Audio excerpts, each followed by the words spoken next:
Така също тази фирма Star Market 2014, 16, 18 и 20, тя нарочно е разцепена на няколко фирми, за да могат да плащат в брой, да избягват данъци от държавата, да могат да обиждат безнаказано своите служители, да нарушават абсолютно всички закони на територията на България. И не на последно място,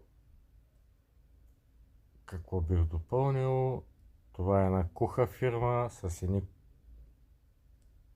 прости работодатели, като единият се представя за Момчил Руменов Русев, а баща му се казва Андон. Защо той не се казва Момчил Андонов, там вече е въпрос. Дали наистина съществува този човек, това не е ясно от никого.